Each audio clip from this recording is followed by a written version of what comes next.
Chapter 15, The Discovery of Oz the Terrible. The four travelers walked up to the great gate of Emerald City and rang the bell. After ringing several times, it was opened by the same guardian of the gates they had met before. "What? Are you back again?" he asked in surprise. "Do you not see us?" answered the Scarecrow. "But I thought you had gone to visit the Wicked Witch of the West." "We did visit her," said the Scarecrow. "And she let you go again?" asked the man in wonder. "She could not help it, for she is melted," explained the Scarecrow. "Melted? Well, that is good news indeed," said the man. "Who melted her?" "It was Dorothy," said the Lion gravely. "Good gracious!" exclaimed the man, and he bowed very low indeed before her. Then he led them into his little room and locked the spectacles from the great box on all their eyes, just as he had done before. Afterward, they passed on through the gate into the Emerald City. When the people heard from the guardian of the gates that Dorothy had melted the Wicked Witch of the West, they all gathered around the travelers and followed them in a great crowd to the Palace of Oz. The soldier with the green whiskers was still on guard before the door, but he let them in at once, and they were again met by the beautiful green girl, who showed each of them to their old rooms at once, so they might rest until the great Oz was ready to receive them. The soldier had the news carried straight to Oz that Dorothy and the other travelers had come back again after destroying the Wicked Witch. But Oz made no reply. They thought the Great Wizard would send for them at once, but he did not. They had no word from him the next day, nor the next, nor the next. The waiting was tiresome and wearing, and at last they grew vexed that Oz should treat them in so poor a fashion after sending them to undergo hardships and be servants. So the Scarecrow at last asked the green girl to take another message to Oz, saying if he did not let them in to see him at once, they would call the winged monkeys to help them and find out whether he kept his promises or not. When the wizard was given this message, he was so frightened that he sent word for them to come to the throne room at 4 minutes after 9 o'clock the next morning. He had once met the winged monkeys in the land of the West, and he did not wish to meet them again. The four travelers passed a sleepless night, each thinking of the gift Oz had promised to bestow on him. Dorothy fell asleep only once, and then she dreamed she was in Kansas, where Aunt Em was telling her how glad she was to have her little girl at home again. Promptly at 9 o'clock the next morning, the green-whiskered soldier came to them, and 4 minutes later they all went into the throne room of the great Oz. Of course, each one of them expected to see the wizard in the shape he had taken before, and all were greatly surprised when they looked about and saw no one at all in the room. They kept close to the door and closer to one another, for the stillness of the empty room was more dreadful than any of the forms they had seen Oz take. Presently they heard a solemn voice that seemed to come from somewhere near the top of the great dome, and it said, "I am Oz, the great and terrible. Why do you seek me?" They looked again in every part of the room, and then, seeing no one, Dorothy asked, "Where are you?" "I am everywhere," answered the voice, "but to the eyes of common mortals I am invisible. I will now seat myself upon my throne that you may converse with me." Indeed, the voice seemed just then to come straight from the throne itself, so they walked toward it and stood in a row while Dorothy said, "We have come to claim our promise, O Oz." "What promise?" asked Oz. "You promised to send me back to Kansas when the Wicked Witch was destroyed," said the girl. "And you promised to give me brains," said the Scarecrow. "And you promised to give me a heart," said the Tin Woodman. "And you promised to give me courage," said the Cowardly Lion. "Is the Wicked Witch really destroyed?" asked the voice, and Dorothy thought it trembled a little. "Yes," she answered. "I melted her with a bucket of water." "Dear me," said the voice. "How sudden! Well, come to me tomorrow, for I must have time to think it over." "You've had plenty of time already," said the Tin Woodman angrily. "We shan't wait a day longer," said the Scarecrow. "You must keep your promises to us," exclaimed Dorothy. The lion thought it might be as well to frighten the wizard, so he gave a large, loud roar, which was so fierce and dreadful that Toto jumped away from him in alarm and tipped over the screen that stood in a corner. As it fell with a crash, they looked that way, and the next moment all of them were filled with wonder. For they saw, standing in just the spot the screen had hidden, a little old man with a bald head and a wrinkled face who seemed to be as much surprised as they were. The Tin Woodman, raising his axe, rushed toward the little man and cried out, "Who are you?" "I am Oz, the Great and Terrible," said the little man in a trembling voice. "But don't strike me, please don't, and I'll do anything you want me to." Our friends looked at him in surprise and dismay.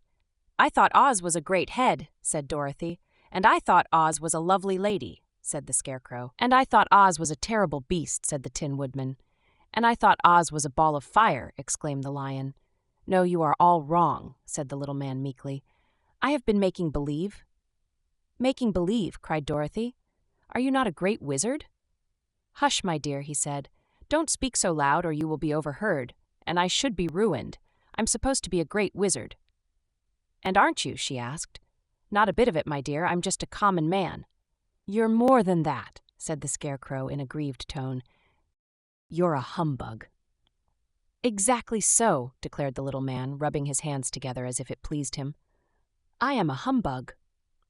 "But this is terrible," said the Tin Woodman. "How shall I ever get my heart?"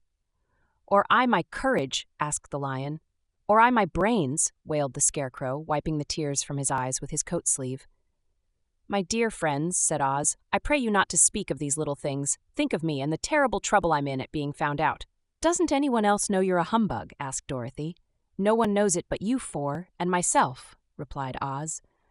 "I have fooled everyone so long that I thought I should never be found out. It was a great mistake my ever letting you into the throne room. Usually I will not see even my subjects, and so they believe I am something terrible." "But I don't understand," said Dorothy in bewilderment. "How was it that you appeared to me as a great head?" "That was one of my tricks," answered Oz. "Step this way, please, and I will tell you all about it." He led the way to a small chamber in the rear of the throne room, and they all followed him. He pointed to one corner in which lay the great head, made out of many thicknesses of paper, and with a carefully painted face. "This I hung from the ceiling by a wire," said Oz. "I stood behind the screen and pulled a thread to make the eyes move and the mouth open."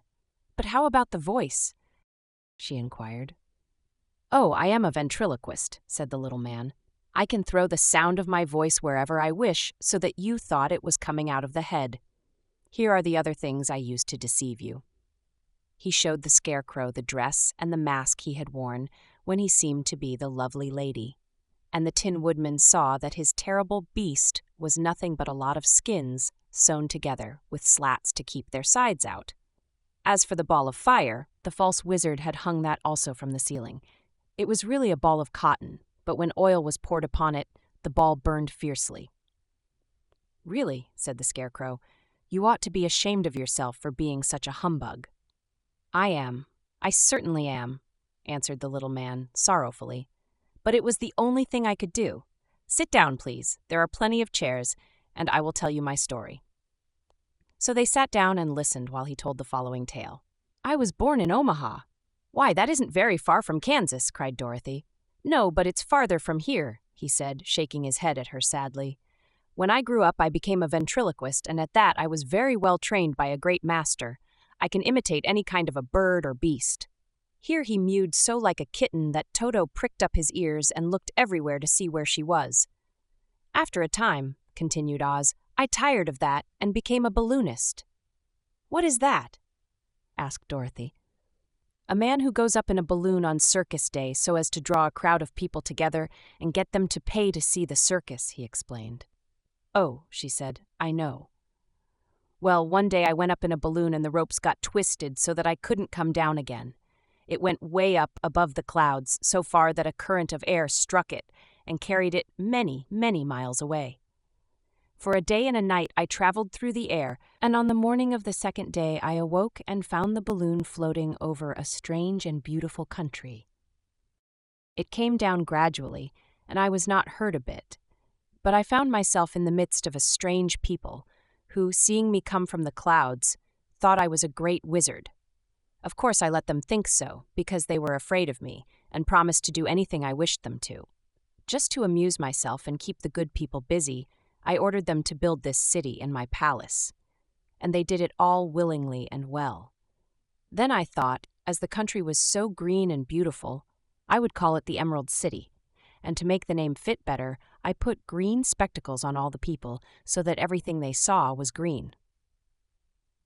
"But isn't everything here green?" asked Dorothy. "No more than in any other city," replied Oz. "But when you wear green spectacles, why, of course, everything you see looks green to you." The Emerald City was built a great many years ago, for I was a young man when the balloon brought me here, and I am a very old man now. But my people have worn green glasses on their eyes so long that most of them think it really is an Emerald City, and it certainly is a beautiful place, abounding in jewels and precious metals, and every good thing that is needed to make one happy. I have been good to the people, and they like me, but ever since this palace was built, I have shut myself up and would not see any of them. One of my greatest fears was the witches, for while I had no magical powers at all, I soon found out that the witches were really able to do wonderful things. There were 4 of them in this country, and they ruled the people who live in the north and south and east and west. Fortunately, the witches of the north and south were good, and I knew they would do me no harm. But the witches of the east and west were terribly wicked, and had they not thought I was more powerful than they themselves, they would surely have destroyed me.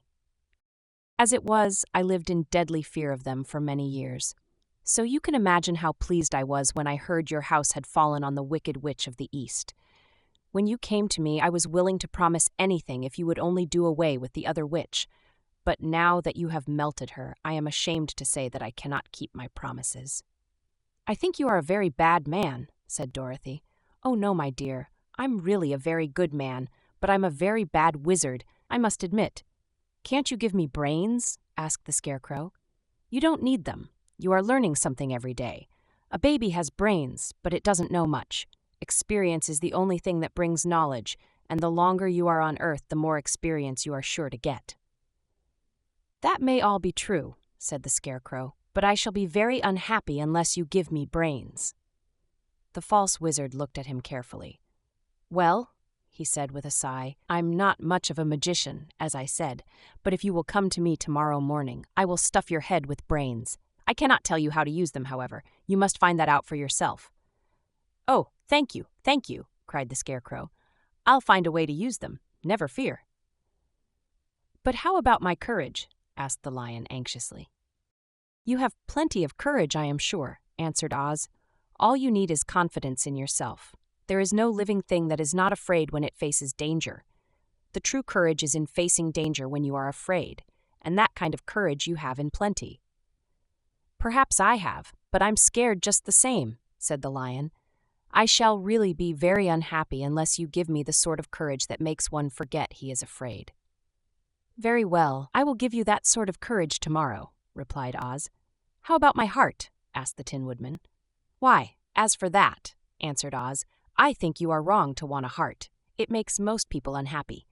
If you only knew it, you are in luck not to have a heart." "That must be a matter of opinion," said the Tin Woodman. "For my part, I will bear all the unhappiness without a murmur if you will give me the heart."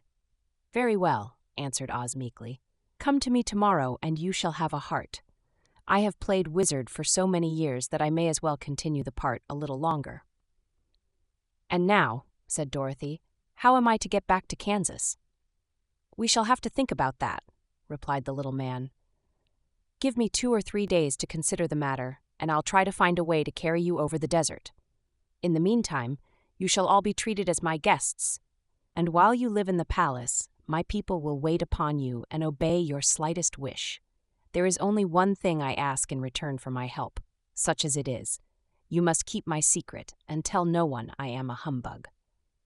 They agreed to say nothing of what they had learned, and went back to their rooms in high spirits.